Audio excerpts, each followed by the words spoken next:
अस्सलामु अलैकुम वरहमतुल्लाहि वबरकातुह। दोस्तों, आपका बहुत बहुत खैर मक़दम है, बहुत बहुत स्वागत है। आज की इस वीडियो में हम सीखेंगे एक लफ्ज़ जिसका उर्दू और हिंदी, इंग्लिश तीनों में एक लफ्ज़ का क्या-क्या इस्तिलाहात होते हैं, उसका शब्द क्या होते हैं, लफ्ज़ क्या-क्या होते हैं। एक लफ्ज़ है उर्दू में, फिर उसका हिंदी क्या होगा और फिर उसका इंग्लिश क्या होगा। तीनों लफ्ज़ हमें जानना ज़रूरी है। तो आज की जो क्लास है वो बहुत महत्वपूर्ण होने वाली है, बहुत इम्पोर्टेंट क्लास है। आप इसको मिस नहीं करिए, ज़रूर पूरा वीडियो देखिए ताकि आपको अच्छे से याद हो। कुछ शब्द ऐसे अल्फ़ाज़ ऐसे होंगे जो आपको यकीनन याद होंगे, लेकिन इसकी प्रैक्टिस करने के बाद जो है आप जब एग्ज़ाम हॉल में जाएँगे, तो वहाँ पर फिर आपको कोई भी दिक्कत नहीं होगी। अगर आपके बार-बार प्रैक्टिस में कोई चीज़ रहेगी, तो वहाँ पे कोई दिक्कत नहीं। चलिए वीडियो शुरू करते हैं और देखते हैं कि पहला लफ्ज़ क्या है। तो पहला लफ्ज़ हमारा है तालीम। तो तालीम को हिंदी में शिक्षा कहते हैं और इसका इंग्लिश जो होता है वो एजुकेशन होता है। तो तालीम हिंदी हो जाएगा शिक्षा और इंग्लिश होगा इसका एजुकेशन। दूसरा है तालिब इल्म, छात्र भी कहते हैं इसको, विद्यार्थी भी कहते हैं। इसका इंग्लिश होता है स्टूडेंट। ये आप सब जानते हैं लगभग। उस्ताद यानी मुअल्लिम शिक्षक होता है, दूसरा इसका अध्यापक हिंदी होता है और इंग्लिश में इसका टीचर होता है। इसी तरह से चौथा लफ्ज़ है मदरसा या स्कूल, तो इसको विद्यालय कहते हैं हिंदी में और इंग्लिश में इसको स्कूल कहते हैं। ये सब अब अल्फ़ाज़ वो हैं जो आप जानते हैं, लेकिन आगे कुछ ऐसे अल्फ़ाज़ होंगे जो आपके लिए जानना ज़रूरी है। चलिए इसके बाद लफ्ज़ है विश्वविद्यालय यानी जामिया। जामिया को हिंदी में कहते हैं विश्वविद्यालय और इंग्लिश में यूनिवर्सिटी। ऐसे ही लफ्ज़ है निसाब। निसाब जिसको पाठ्यक्रम हिंदी में कहते हैं और इंग्लिश होता है इसका सिलेबस। इसी तरह से सातवां लफ्ज़ है इम्तिहान यानी परीक्षा। इसको इंग्लिश का इंग्लिश होता है एग्ज़ामिनेशन। इसी तरह से अगला लफ्ज़ है कामयाब यानी उत्तीर्ण हिंदी में कहते हैं, सफल भी होता है, उत्तीर्ण भी होता है और इसको पास्ड या सक्सेसफुल कहते हैं।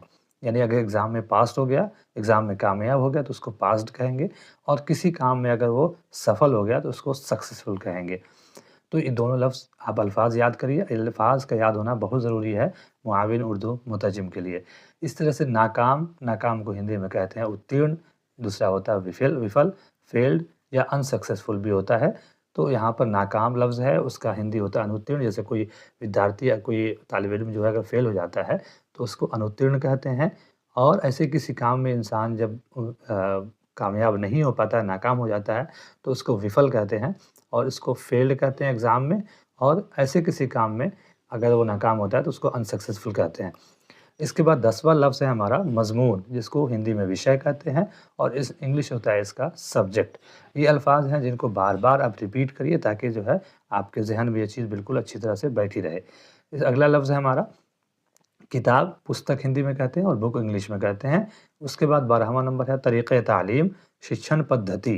तरीक़े तालीम क्या होता है? शिक्षण पद्धति और इसका इंग्लिश होता है टीचिंग मेथड। तरीक़े तालीम यानी पढ़ाने का जो तरीक़ा होता है, उसको हिंदी में शिक्षण पद्धति कहते हैं और इंग्लिश होता है इसका टीचिंग मेथड।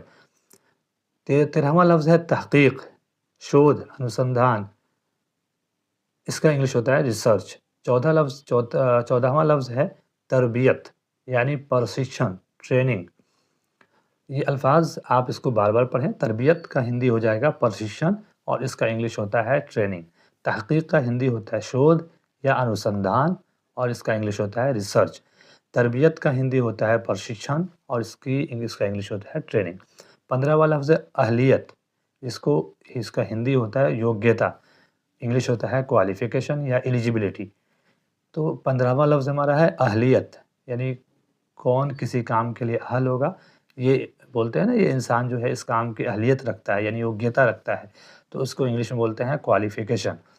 इससे अगला लफ्ज़ है हमारा 16वां लफ्ज़ है दाखिला, यानी किसी स्कूल में या कॉलेज में दाखिला जब लेते हैं या किसी भी काम के लिए जब हम दाखिला लेते हैं, तो वहाँ उसको हिंदी में बोलते हैं प्रवेश और उसका इंग्लिश होता है एडमिशन। इसी तरह से 17वां लफ्ज़ है वज़ीफ़ा। वज़ीफ़ा बोलते हैं हिंदी में छात्रवृत्ति को या इसको इंग्लिश में बोलते हैं स्कॉलरशिप। वज़ीफ़ा का मतलब जो है, जो छात्रवृत्ति होती है, उसको वज़ीफ़ा कहते हैं। हिंदी में छात्रवृत्ति होती है, उर्दू में वज़ीफ़ा होता है और इंग्लिश में इसका स्कॉलरशिप होता है।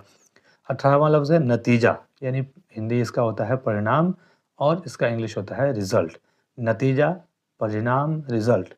नतीजा का हिंदी होता है परिणाम और इसका इंग्लिश होता है रिजल्ट। ऐसे 19वां लफ्ज़ है सनद, डिग्री, उपाधि, प्रमाण पत्र, डिग्री या सर्टिफिकेट। इससे 20वां लफ्ज़ है उपस्थिति, यानी इसका जो इंग्लिश होता है वो अटेंडेंस होता है। 20वां लफ्ज़ है हाज़िरी, इसका हिंदी होता है उपस्थिति और इसका इंग्लिश होता है अटेंडेंस। ये 20 लफ्ज़ थे। अब अगला लफ्ज़ हमारा जो है वो कुछ ऐसे हैं जो ऑफ़िस से रिलेटेड हैं। ऑफ़िस से जैसे यहाँ पे देखेंगे वज़ीर-ए-आज़म, तो वज़ीर-ए-आज़म को हिंदी में बोलते हैं प्रधानमंत्री और इसका इंग्लिश होता है प्राइम मिनिस्टर। इसी तरह से मान लीजिए उसका वज़ीर-ए-आज़म का कोई सलाहकार होगा, जिसको हिंदी में सलाहकार बोलते हैं, तो उसका उर्दू होता है मुशीर और इंग्लिश होता है एडवाइज़र। मुशीर का वो हिंदी होता है सलाहकार और मुशीर का इंग्लिश होता है एडवाइज़र। आप जानते हैं कि मुआविन उर्दू में हमें हिंदी, उर्दू और इंग्लिश तीनों ही अल्फ़ाज़ सीखना है, तीनों चीज़ें सीखनी है। इसके बाद लफ्ज़ आता है इजाज़त या मंजूरी। इसकी हिंदी होती है अनुमति या स्वीकृति। अनुमति या स्वीकृति, इसका इंग्लिश होता है अप्रूवल या परमिशन। इजाज़त, मंजूरी, इसका हिंदी होता है अनुमति, स्वीकृति, इसका इंग्लिश होता है अप्रूवल, परमिशन। अगला लफ्ज़ है हमारा दरख्वास्त। इसको हिंदी में कहते हैं आवेदन, इंग्लिश होता है एप्लीकेशन। दरख्वास्त, इसका हिंदी होता है आवेदन और इंग्लिश होता है एप्लीकेशन। अगला लफ्ज़ होता है इश्तिहार। इसका हिंदी होता है विज्ञापन। जो हम इश्तिहारात देखते हैं, होर्डिंग्स वगैरह देखते हैं, उसको हिंदी में बोलते हैं विज्ञापन और इंग्लिश होता है एडवर्टाइज़मेंट। इश्तिहार का हिंदी होगा विज्ञापन और इसका इंग्लिश होता है एडवर्टाइज़मेंट। इसी तरह से अगला लफ्ज़ है तारुफ़। तारुफ़ का हिंदी होता है परिचय। बोलते हैं कि आप अपना तारुफ़ दीजिए, यानी आप अपना परिचय दीजिए। तो तारुफ़ का हिंदी होता है परिचय और इसका इंग्लिश होता है इंट्रोडक्शन। इससे अगला लफ्ज़ है इंतख़ाब। किसी का इंतख़ाब होता है, तो इंतख़ाब को बोलते हैं हिंदी में चयन और इसी का दूसरा हिंदी है चुनाव। चुनाव जो इलेक्शन वगैरह होता है, उसका इंग्लिश होता है इलेक्शन और जैसे चयन जो होता है उसका हिंदी होता है, उसका इंग्लिश होता है सिलेक्शन। तो इंतख़ाब, चयन भी होता है और चुनाव भी होता है। ये कब होता है? ये हमें सियाक़-ओ-सबाक़ से पता चलता है कि वो चयन लिखा है या चुनाव लिखा है। इसी तरह से अगला लफ्ज़ है तबादला। यानी बोलते हैं कि ये इस ऑफ़िसर का यहाँ से वहाँ तक तबादला हो गया। तो तबादला का हिंदी होता है स्थानांतरण और इसका इंग्लिश होता है ट्रांसफ़र। इसी तरह से अगला लफ्ज़ है इस्तीफ़ा। इस्तीफ़ा का हिंदी होता है त्यागपत्र और इसका इंग्लिश होता है रेज़िग्नेशन। इस्तीफ़ा का हिंदी होता है त्यागपत्र और इसका इंग्लिश होता है रेज़िग्नेशन। इसी तरह से अगला लफ्ज़ है तजवीज़। तजवीज़ का हिंदी होता है प्रस्ताव और इसका इंग्लिश होता है प्रपोज़ल। अगला लफ्ज़ है हमारा, ये इतने अल्फ़ाज़ थे, यानी तजवीज़ का हिंदी होगा प्रस्ताव और इसका इंग्लिश होता है प्रपोज़ल। अब ये ऐसे अल्फ़ाज़ हैं जो हमारे बहुत ज़्यादा इस्तेमाल में आने वाले हैं। तो इन अल्फ़ाज़ का हमें हिंदी, इंग्लिश, उर्दू ये हमें जानना ज़रूरी है और इनको हमें याद करना होगा ताकि हमारा मुआविन उर्दू में सिलेक्शन बिल्कुल पक्का हो सके। अगर आपको अपना सिलेक्शन पक्का कराना है तो उसके लिए आपको मेहनत भी पक्की करनी होगी।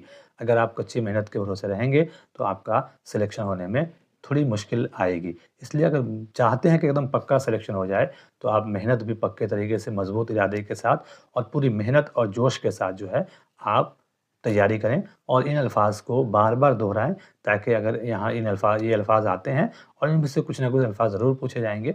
ऐसे ही और भी अल्फ़ाज़ जो है आपको हम बताते रहेंगे और आप हमारे साथ तैयारी करते रहें ताकि जो है आपका मुआविन उर्दू मुतरजिम का जो एग्ज़ाम है, जो इम्तिहान है, वो आसानी से जो है वो निकल सके। तो आज की वीडियो आपको कैसा लगा? वीडियो पसंद आए तो लाइक कीजिएगा, हमारे चैनल को सब्सक्राइब करना ना भूलिए। बहुत-बहुत शुक्रिया।